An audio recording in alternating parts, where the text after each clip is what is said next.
Sir, let me bring you an umbrella. That won't be necessary, Charles. I rather like rainstorms.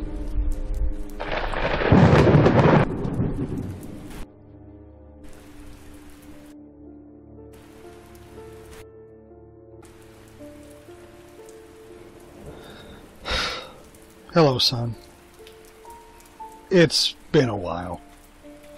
It's funny, you know, you've been dead all of these years, and I still haven't worked out a way to talk to you. Never did, I suppose. You know, my father always used to say, a little darkness never hurt anyone. I only ever wanted you to understand that, Harry. But you ended up here. Imagine your old dad with all the world and no one to give it to. But there is one person who would be worthy, though. But both of us know that he won't accept my generous offer. There will be some convincing to be done. Your wife, Liz, sends her regards, and your son, Normie, is getting quite big. I won't be coming back to see you again. Not after what happens next. Goodbye, son.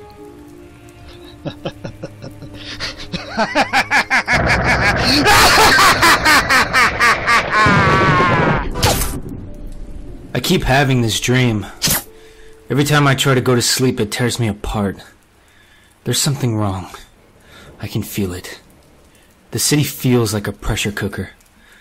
I feel something big coming, like the end. And there's only one person in the world who'd understand my dream. And I can't reach him. Hello! What do you want, Osborn? You knew this day was coming, Spider-Man! We make quite the pair, don't we? The son without a father. The father without a son. But that's about to change. I want to talk to Norman Osborn. I don't have time for your mind games. This has to end. Quite! Precisely the reason I'm here. We're not getting any younger, and it's time to think about my legacy. Let me tell you a story. While I was recuperating after my alleged death in Europe, I heard about the birth of my grandson Normie. I returned briefly to see the boy, and I was exhilarated. Perhaps I would spirit him away and guide him to manhood myself. Finally, a true heir to be molded into a true Osborn, I thought. Imagine my surprise when I found someone else had arrived before me. It was you. You had come to watch my grandson, my greatest enemy, there to watch and protect my grandson.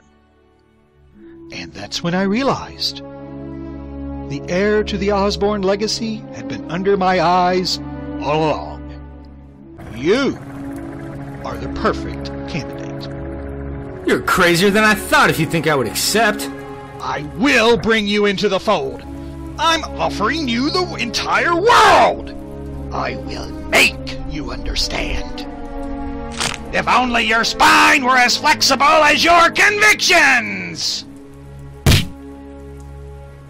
If you were any kind of man, you would have protected those who were near and dear to you.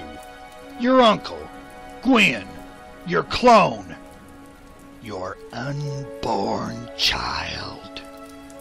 Damn you! I'm offering you one chance. A chance to protect all of those you love.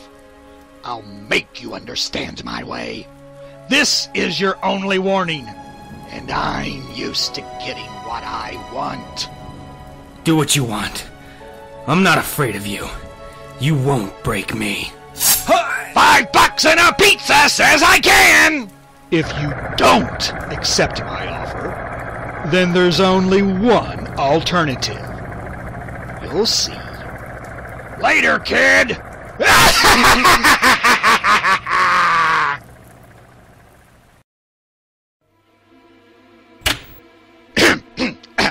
Excuse me.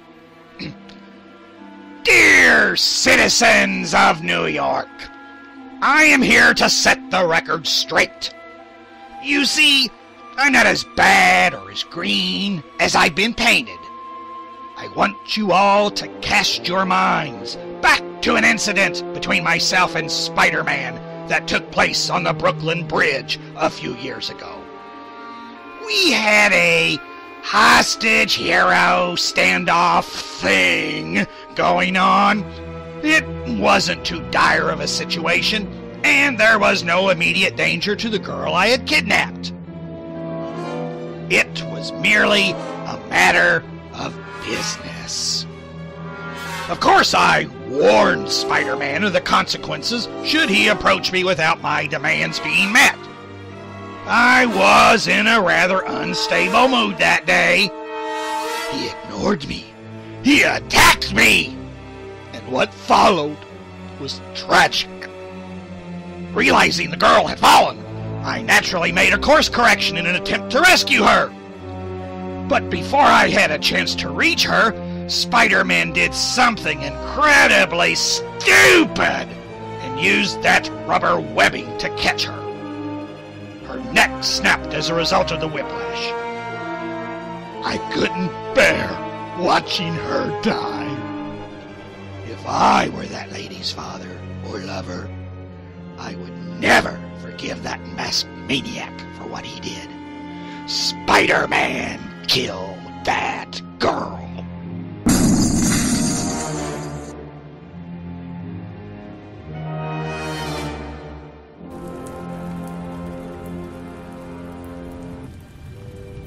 Hello, Flash. How have you been? Oh, hey, Mr. Osborn. Please, call me Norman. How have you been coping? You know how it is. I've been trying to keep on the straight and narrow. That's very commendable. You know, I've been thinking a lot about my son lately, and the friendship that you extended to me. I would like to repay that in some small way. I would like to offer you a job.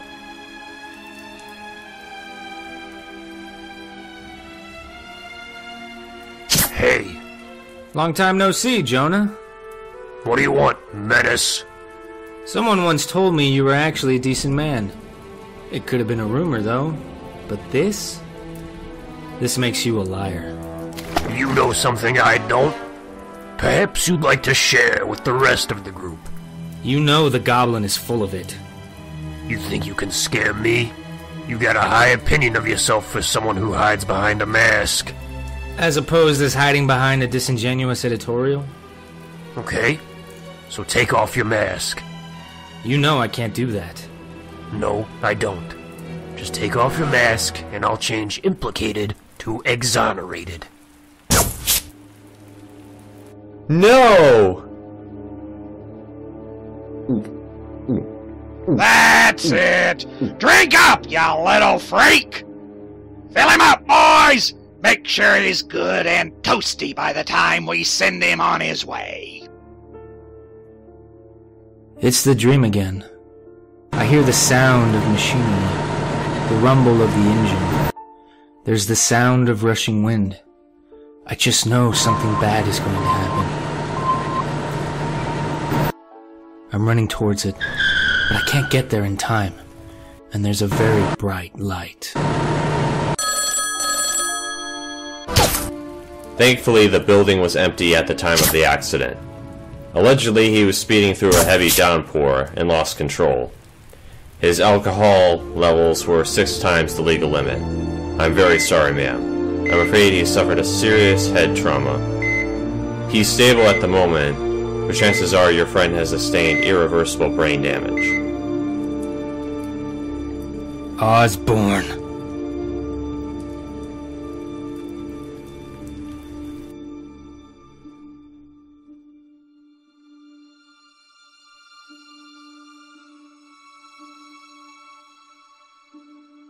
Damn you, Norman. Norman will not stop at anything. He made Flash drive that truck right into the high school I work. He's gunning for me. He'll kill any innocents in the way to get to him. Ah, Mr. Parker. We have a VIP on our midst. Norman Osborn, head of Osborn Industries. He's decided to avoid any unpleasantness in the matter of damage to our school. And he's been kind enough to offer us a blank check. It was the least that I could do. It's a shame. I understand the driver was a friend of yours, Mr. Parker. You must feel personally responsible, Mr. Osborn. I can't be responsible for people who don't know how to make good decisions for themselves, Mr. Parker. But I've pledged all my resources to rebuilding your classroom. And we've sent away to the pet store for a new hamster. I do hope the authorities will be sympathetic toward his alcoholism when he recovers to face trial. If he recovers, that is. Let's hope for your sake that he does, Mr. Osborn. Oh, come on, Mr. Parker. People do die. You'll pay for this, you degenerate. 7 o'clock at my chemical warehouse on 124th. We'll finish this once and for all, you little freak. Wouldn't miss it for the world. You're here. Leave a message. Peter, I saw that awful goblin's televised message on the news the other night. I can't imagine how much you must be hurting inside. I know you're trying to do the right thing. Be strong. Remember, I love you. I want to go bungee jumping! Come on! It's not safe! Oh, don't worry so much, you big green hunk of love. Oh, isn't it wonderful? Just the two of us! Not if I have something to say. Look out! It's Spider-Man! Norman. Blam! Blam! Wah! Get back! Wanted to go bungee jumping, eh, Blondie? Here you go! Oops! You sick clown. What's the matter? Getting hot under the collar? You think you can step on me? Way ahead of you, kid! No, wait. I see what you're trying to do. I'm not biting, Norman. You're not worth it. You're not finished until I say so! My game, my rules! Blinding me won't help you. I can hear you a mile away.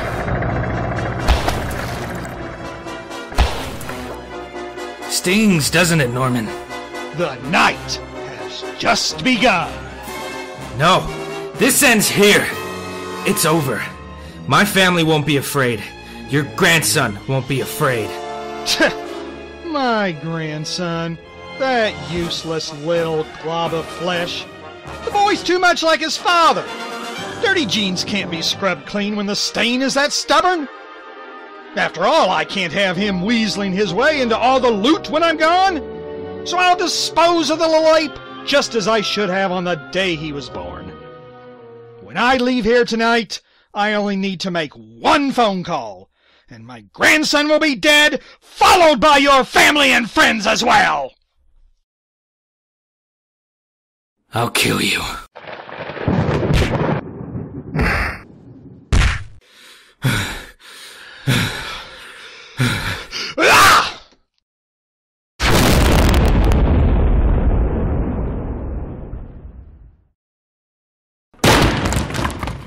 Well, that touched a nerve, I see. Only one of us can leave here tonight. If it's me, your aunt slips down the stairs and the redhead takes an acid bath. But if you and me, they get to live another day.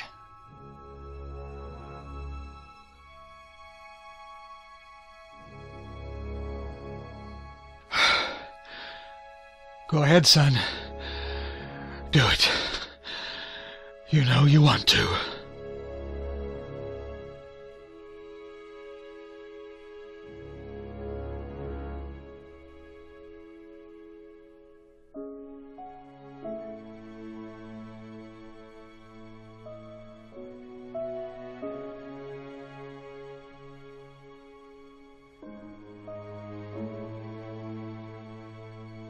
You know, I wasn't always going to call myself the Green Goblin.